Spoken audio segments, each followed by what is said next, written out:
I will implement strong ideological screening of all immigrants. If you don't like our religion, which a lot of them don't, then we don't want you in our country and you are not getting in. Get out of here. You're fired. Donald J. Trump is calling for a total and complete shutdown of Muslims entering the United States. The immigration laws of the United States give the president powers to suspend entry into the country of any class of persons. Now, any class, it really is determined and to be determined by the president. We will move the American embassy to the eternal capital of the Jewish people, Jerusalem. And we will send a clear signal that there is no daylight between America and our most reliable ally, the State of Israel. There are 3.3 million Muslims in the United States, and I'm one of them.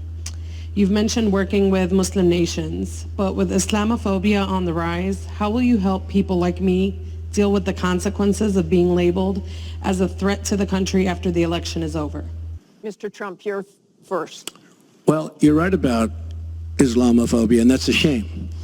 But one thing we have to do is we have to make sure that, because there is a problem. I mean, whether we like it or not, and we can be very politically correct, but whether we like it or not, there is a problem.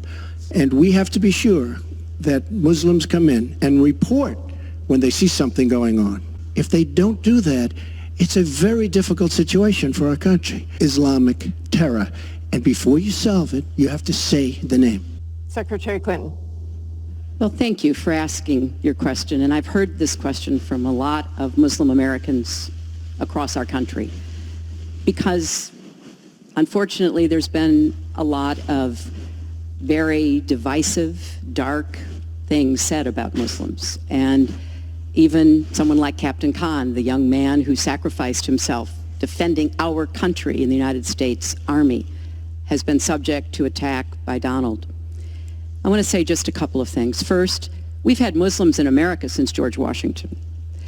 And we've had many successful Muslims. We just lost a particularly well-known one with Muhammad Ali. My vision of America is an America where everyone has a place. If you're willing to work hard, you do your part, you contribute to the community. That's what America is. That's what we want America to be for our children and our grandchildren. It's also very short-sighted and even dangerous to be engaging in the kind of demagogic rhetoric that Donald has about Muslims. This is a gift to ISIS and the terrorists, violent jihadist terrorists. We are not at war with Islam, and it is a mistake, and it plays into the hands of the terrorists to act as though we are. So I want a country where citizens like you and your family are just as welcome as anyone else. We must be together, regardless of nationality or race or faith, in fighting against the scourge of terrorism. We can and we will defeat those who threaten the safety and security of people all around the world.